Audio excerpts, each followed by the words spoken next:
Yo, what's up, guys? Welcome back to the comic shop. It's Beezy Comics, and I know you guys have been waiting quite some time to see me bring these to life. But as you know, the weather hasn't really been working with me. But not only am I back up and intact, so are these blades. Oh my goodness. As you guys can see, there's a lot of work that goes into it. So let's get to it.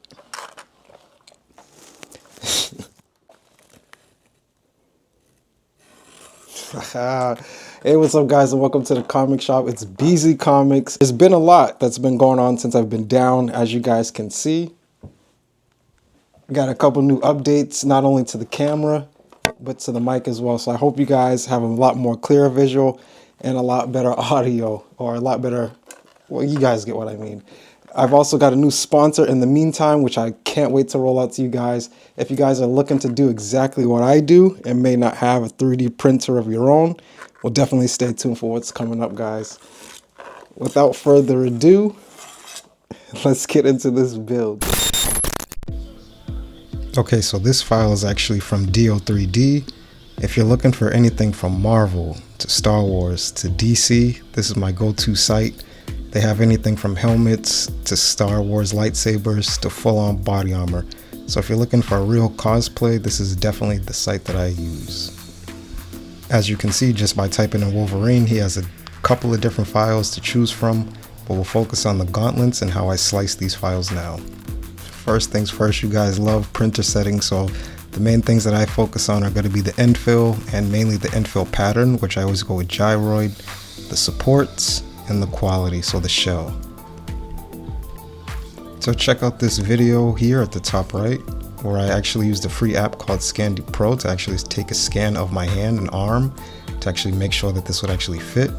But basically I just bumped this up to 3%, so 103, and I did that with all the files.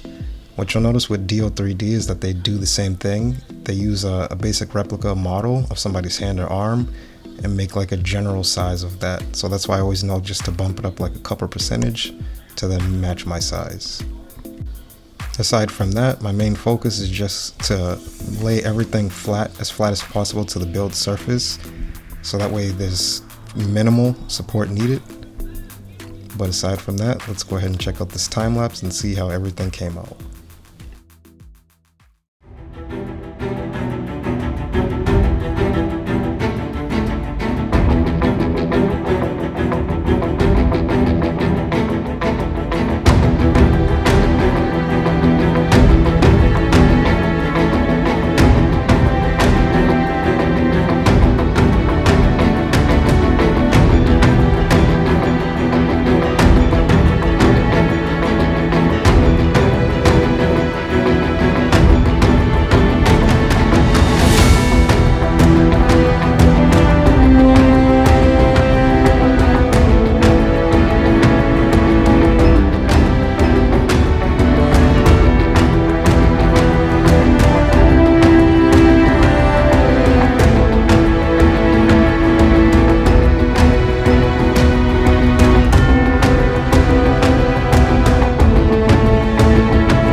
what a workout.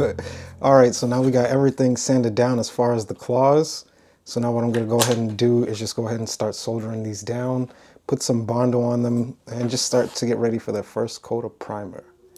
Let's get to that. Okay, so I got the first one done here. And basically what I'm doing is I have the soldering iron already set out. I already aligned up everything so that way they're with the matching actual claw.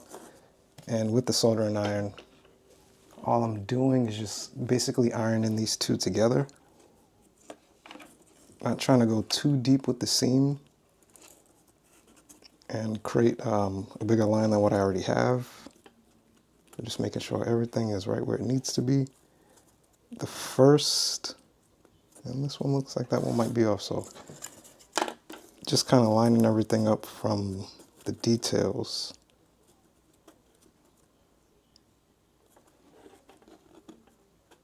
All right, I'm just slightly going over the two. Again, this to me is a lot better than glue. It's a lot more of a solid stick. And just with a little bit of Bondo and spot putty, which we'll do next, you'll see this line is going to go away.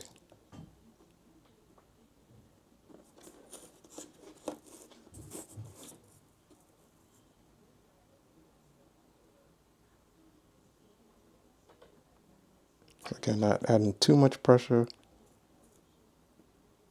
but still making sure that everything lines up.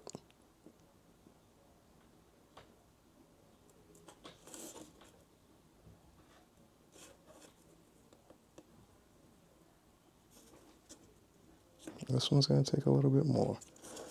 But as you can see, instantaneously, it does lock in all together.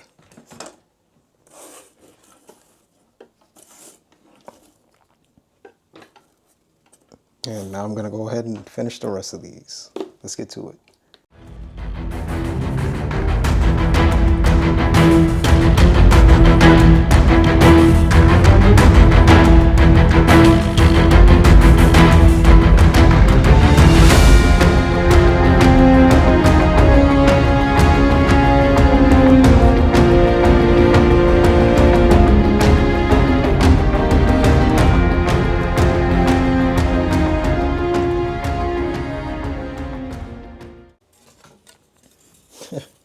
Okay, so these are a lot bigger than what I actually expected. I did scale the claws up to about 3% as well as the rest of the glove.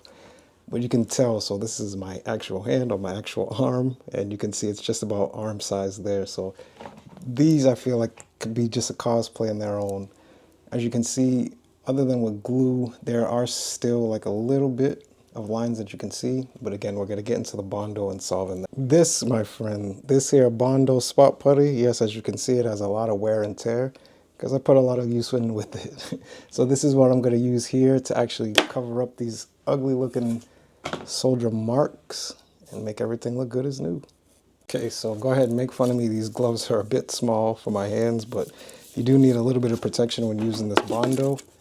But what I'm going to basically do here is, as you can already see, is just fill in this gap basically. The filler primer that I'm going to go with over this is going to cover this up. Basically what I want to do is just make sure that I don't have a lot of this going all over the place and make it more clumpy after all of that sanding, so on and so forth. So I'm just going to make sure that I don't use too much. And I used to use things like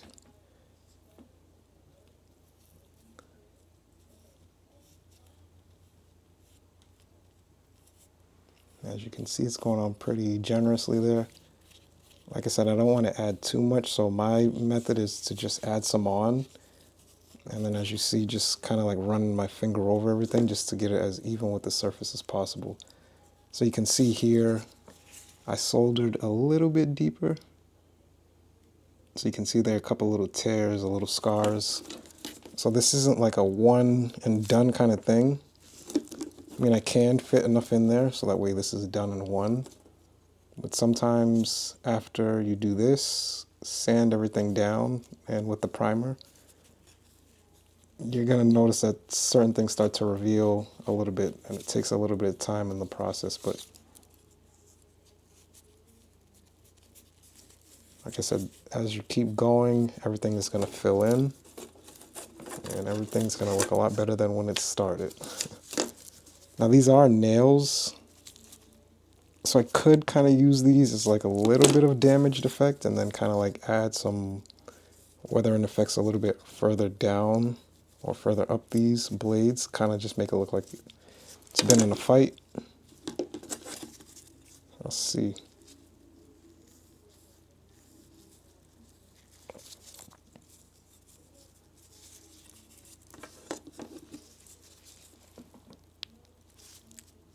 So you can just take your time with it layer by layer. When I'm applying it, I like to like press down so that way it really gets into everything. And this stuff dries pretty quickly, so that's always a plus. As you can see, it already starting to cake up, so you kind of got to get this stuff on there. Get it and go. So those three. Definitely let me know in the comments what you guys think of the new camera, the new mic. Let me know how everything is sounding, if everything is good.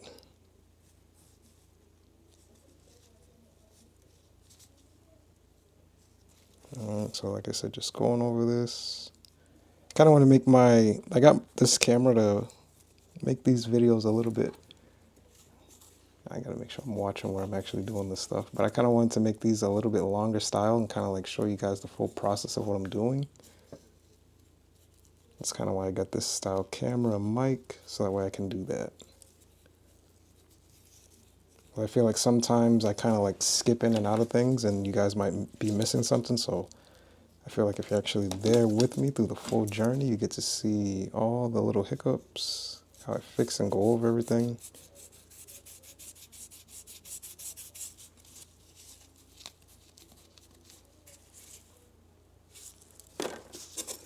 I think it just makes the tutorial more fun. Alright, so this piece has a little bit more of like an overhang to it. So this is one where I'm gonna like really press down on everything to make sure it really like gets in there. So you can see like a lot of that. So when I put it like this, you can see that dent. Again, I'm not trying to squish a whole bunch in there right now. Once I add some of the primer, because I have 2-in-1 primer that I use, so that's going to fill in there a lot more than you think, but there's still going to be a little bit to do after it. And then again, using 80 grit sandpaper is going to sand some of that down too. Like I said, just trying not to get this stuff everywhere, so that way I don't really have to resand a lot.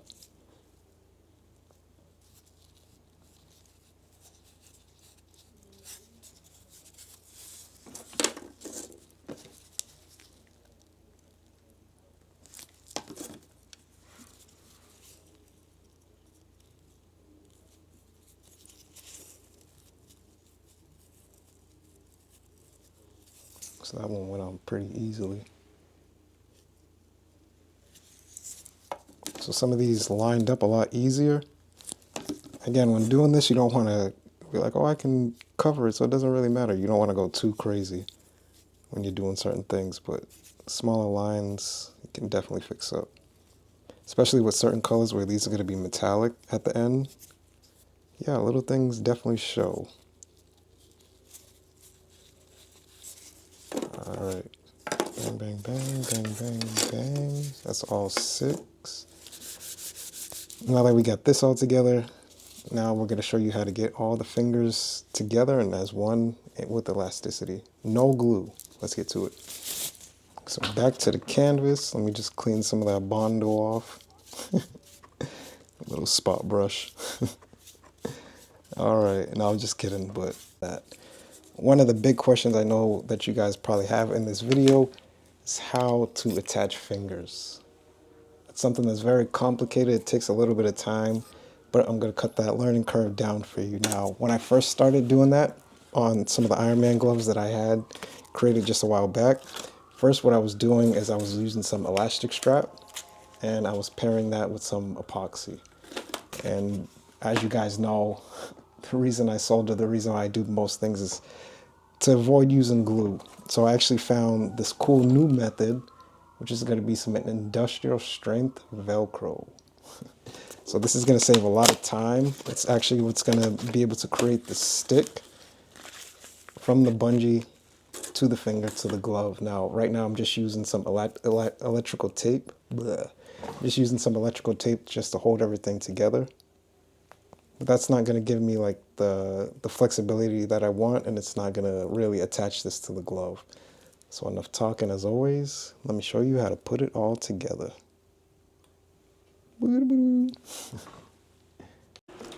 Okay, so to make life easier, now with the handy dandy scissors, what I'm gonna basically do is just, so that's already basically the whole strip right there. Just gonna cut one piece and then make that go along the whole ridge. Just wanna make sure it's thin enough. I don't want anything too big and bulky. This looks perfect. Bling. So it'll sit in like this, and then I'll have all of the elastic straps coming down from there. So that's one thing that I have to make sure that I'm doing with this camera, is making sure I'm not doing it too far out of focus. But let's do that for each of these fingers.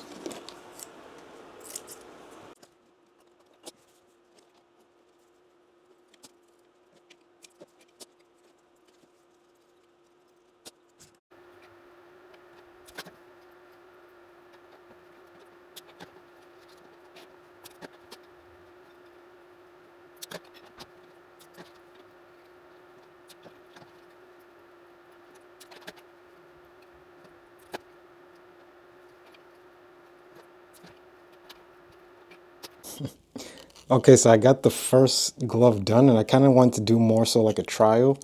As you can see, I got all the elastic straps in, everything's all secure. And as you can see, I got a lot of mobility still with the fingers. And as you can tell, I still have to add the back and attach that, but I'm just gonna wait until I actually add the paint in order to do that, so that way I can still paint this all separately. Doing this in this way, I feel like it gives me a lot more cushion, because the Velcro strap is a lot more, has like that soft kind of Velcro feeling to it. So my fingers feel nice and snug in here. Like I said, I can still move around quite well. And I did it this way so that way I can add the paint and everything underwards. As you can see some of the black gaps. So spray painting over that, it's gonna make everything look like one. It's a bit of a tedious process. It takes a little bit of time. I will show you guys at least a couple on camera in just a second. But this Velcro strap with this elastic strap can help you out with a lot of things. I'm going to now be adding those to a lot more of my helmets, upcoming builds. So make sure you stay tuned for that. If you know, you know, the Winter Soldier's arm is coming soon. So I'm definitely going to be using it on that to show you guys just a little bit of different aspect of what you can actually do with 3D printing to make things move and give yourself some elasticity. Enough of me talking. Let's go ahead and show you guys how I did this one by one. This looks crazy, man. The more it comes together, the more I just can't wait to see it all done. Okay, so it's a little hard to show you guys, especially with my hands kind of getting in the way of everything. But basically what I'm doing is I'm just taking the elastic strap, placing it inside, and then taking the Velcro strap and kind of just going over that on both pieces. As you can see, I did leave like a longer tail on the strap itself, because again, I'm going to be attaching that part to the glove. So I'm just going to try to show you guys, I'll give you guys like the best visual I can, at least with one. So that way you can kind of get like a perspective and then kind of give it a go from there. But it's kind of like a bit straightforward, just kind of like add the strap and then add the Velcro tape. Now, if you're doing this on like a helmet or something, of course that's going to be easier because you're going to have like a bigger volume. But with this, again, I'm working in a little tight space. So my main thing is not to like get it crooked, so that way the thumb doesn't line up. So just make sure I get it straight. The good thing is some of the electric tape that I used is kind of still in there, kind of giving me like a guideline. So getting it in there. Like I said, trying to make sure you guys see the process as well. Shove that in there. And then this is where it gets a little complicated because you don't want to move it as it's on the inside. Like I said, I know it's a little hard to show you guys and do, but just want to show you guys how quickly it goes on.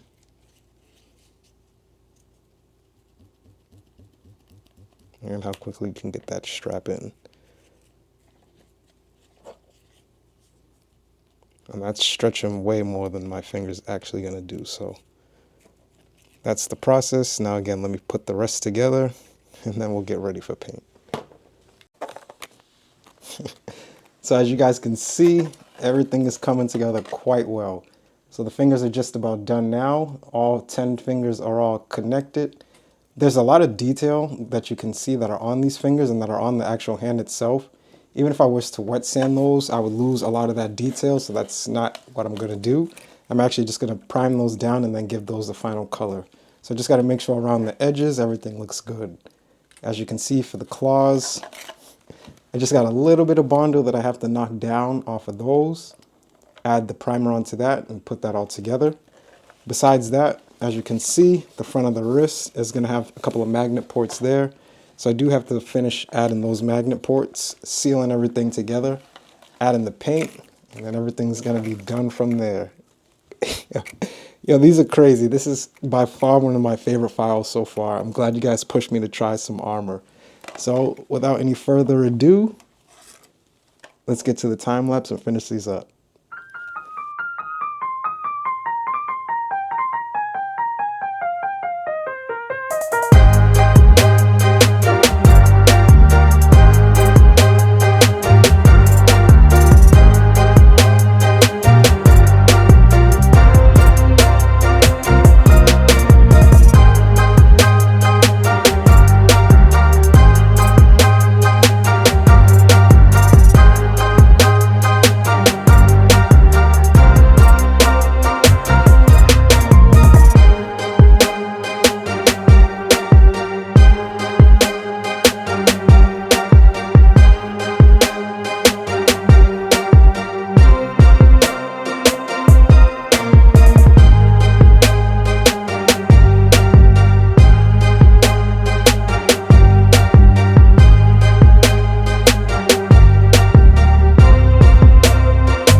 All right, so as you guys can imagine, putting these two gloves on with just by myself, it's kind of a challenge, but let me know what you guys think.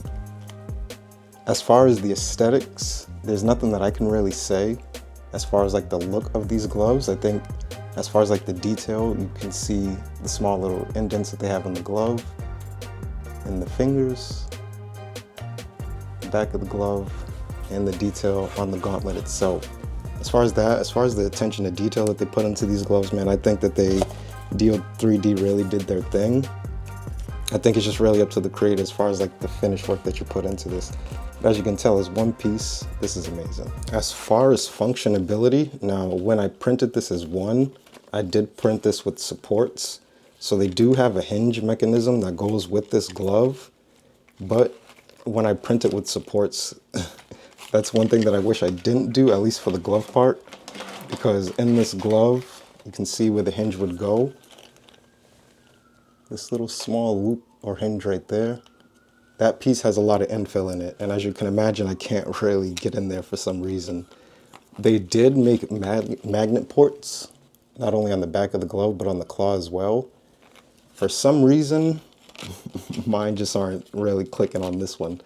These are some tri-mag magnets. These things work amazing. I have them on a lot of my other prints, but I think maybe I spray painted over them because I did these ones on the glove a lot longer than I did the actual color. I did cover everything, but for some reason that just didn't work out.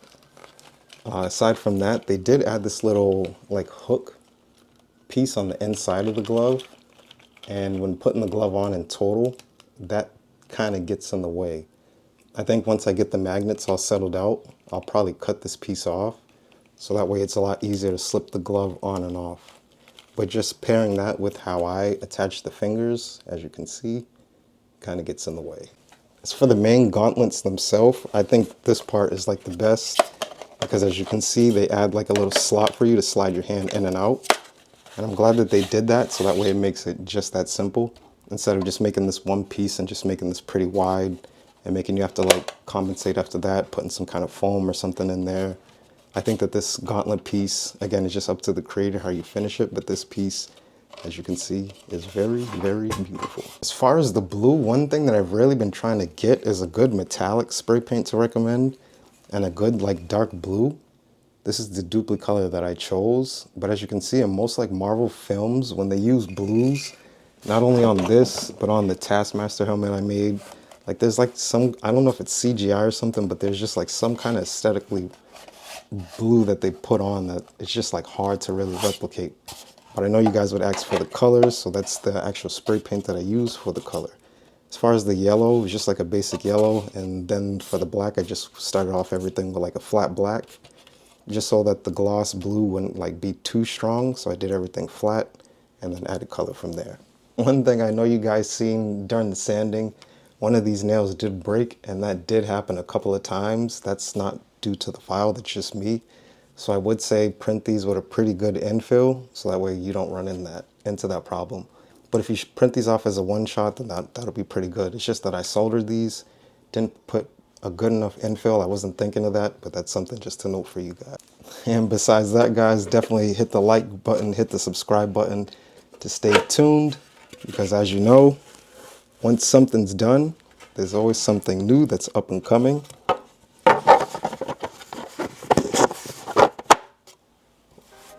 That you won't want to miss. It's Beezy Comics. Peace.